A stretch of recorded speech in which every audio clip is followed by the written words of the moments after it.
I wasted 10 years of my life on someone who made me believe that no one else would ever love me. And the worst part is, for a long time, I thought that was normal. I thought this was just what relationships were like. I thought maybe I was too sensitive. Maybe I was overthinking. Maybe I was expecting too much. Maybe this was just how some men were. But looking back now, I can finally see it for what it was. It was manipulation. It was emotional abuse. It was control. And for 10 years, I kept making excuses for someone who was slowly destroying my self-worth. He would constantly insult me. He called me fat. He compared me to other girls. He made me feel like I was never enough, like there was always someone prettier, sexier, more exciting, more worthy than me. And after hearing those things over and over again, I started to believe them. That's what emotional abuse does. It doesn't just hurt you in the moment. It rewires the way you see yourself. He also used to say things like, "It's every guy's dream to have a threesome." And I remember one time he called this girl a gem because she and her boyfriend had a threesome. Imagine hearing that from the person you love. Imagine hearing your boyfriend praise another woman for doing something sexual, and then acting like it was completely normal for you to just accept it. At the time, I didn't even fully process how hurtful that was. I had been with him for so long that I had started normalizing things that should have never been normalized. That's what scares me the most when I look back. Not just what he did, but how much I accepted because I had been conditioned to. He always kept his phone with him. Always, and I mean always. He would never let me touch it. Never let it out of his sight. There were so many moments that should have screamed red flag to me, but when you've been manipulated for years, your instincts get buried under self-doubt. I remember this one specific moment so clearly. We were at an event with one of his friends. At some point, instead of handing his phone to me, he handed it to his friend before he walked away. I was confused. Like, why wouldn't he just give it to me? I was his girlfriend, and then after my ex walked away, his friend handed me the phone and said, "You should be the one holding his phone since you're the girlfriend." That comment stayed with me. Not because I did anything with the phone, I didn't check it, I didn't invade his privacy. I just held it, but when my ex came back and saw me holding his phone, his eyes went wide. And that reaction, I still think about it. Because he barely showed emotion. Ever. So to see that kind of panic on his face should have told me everything. But instead of trusting my gut, I ignored it. I told myself I was overthinking. I told myself not to make a big deal out of it. I told myself maybe it meant nothing. Now I look back and feel angry at myself for not seeing it for what it was. But honestly, can you even blame me? How was I supposed to trust myself when he spent years training me not to? He made me doubt my own feelings all the time. If I noticed something suspicious, I was the problem. If I got hurt, I was overreacting. If something felt wrong, somehow I was the one causing drama. He even blocked me from seeing his Facebook statuses. And the reason that happened still makes me sick. One time I saw his ex tagging him in something about an event in another country. I asked him about it, because obviously I would. And instead of reassuring me or just explaining it calmly, he got mad at me.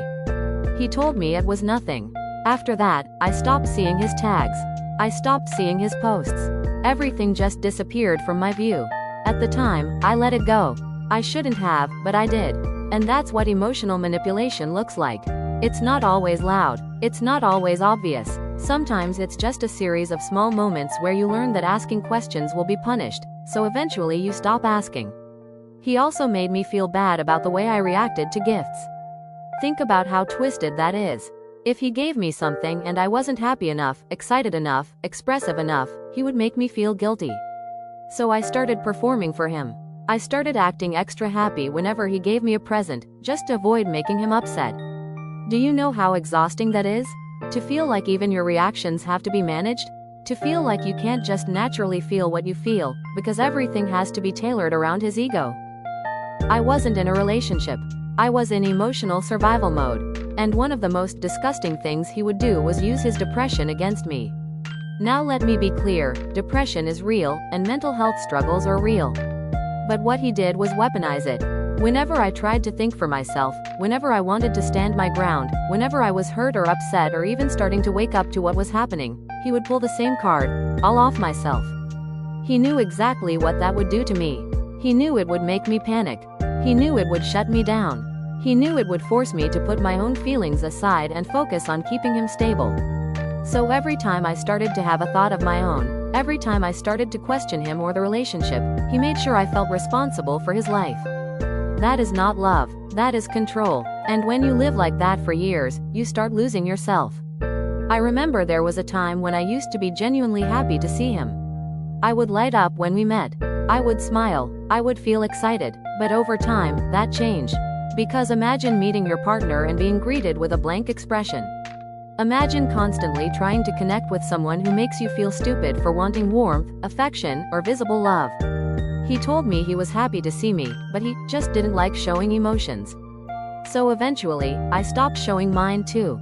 I started giving him the same blank expression back because I felt embarrassed. I felt rejected. I felt stupid for caring more. And then one day, he actually asked me why I stopped smiling when I saw him. That question still gets to me. Because how do you explain to someone that your smile disappeared because of them?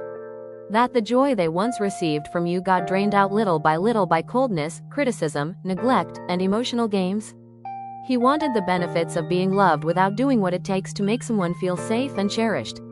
And the thing that really haunts me is how much I kept blaming myself the entire time.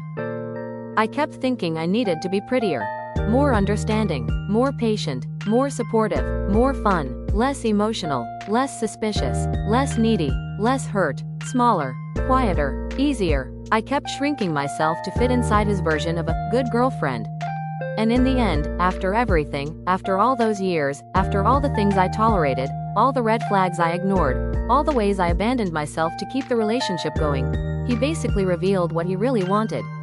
A pretty girlfriend, a trophy wife, someone to make him look good. And the audacity of that still blows my mind, because he spent years making me feel like I was the one who was lucky to be chosen by him. That's how manipulators work. They break you down, then act like they're doing you a favor by staying. One of the most painful memories I have is when I had a pregnancy scare. I was terrified. I was anxious. I needed support. I needed comfort. I needed the person who claimed to love me to be there for me. Instead, he got mad. He broke up with me and acted like I had ruined his mood because a game had just come out and he had been looking forward to playing it. Just saying that out loud sounds insane. But that was my reality. While I was scared about something life-changing, he was angry because I interrupted his plans to play a game. That moment alone should tell you everything about what kind of person he was. And still, even after all of this, I catch myself sometimes thinking, how did I not see it? How did I stay so long? How was I so blind? But the truth is, I wasn't blind. I was manipulated. There's a difference. When someone spends years tearing down your confidence, twisting your reality, punishing you for questioning them, threatening self-harm to control you, and making you feel like love is something you have to earn by suffering, you don't just walk away with clarity. You walk away confused. You walk away doubting yourself. You walk away carrying shame that never belonged to you in the first place. So no, I'm not going to call myself stupid anymore. I was hurt, I was conditioned, I was emotionally trapped, and I was trying to survive a relationship that was breaking me slowly. If I could go back and talk to my younger self, I would tell her this. You are not hard to love. You are not the problem. You do not need to compete with other women to be worthy. Anyone who makes you feel small to keep you around does not love you. Anyone who uses suicide threats to control you is abusing you. Anyone who hides their life from you while demanding your loyalty is not a partner. And anyone who makes you feel lonely while sitting right next to you is not your home. I would tell her to leave sooner. I would tell her that peace feels unfamiliar when you've been living in chaos for too long, but that doesn't mean chaos is love. And most of all, I would tell her that one day she will look back and finally see all the red flags clearly, not because she was weak, but because she survived long enough to understand what happened to her. I can't get those 10 years back, but I can tell the truth now.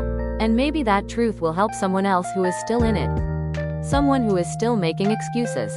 Someone who is still being told that no one else will love them. Someone who is still being compared, controlled, ignored, and blamed. If that's you, please hear me. This is not normal. This is not love. And you are not crazy for feeling hurt. You are seeing it clearly now. And that clarity might be the beginning of getting your life back.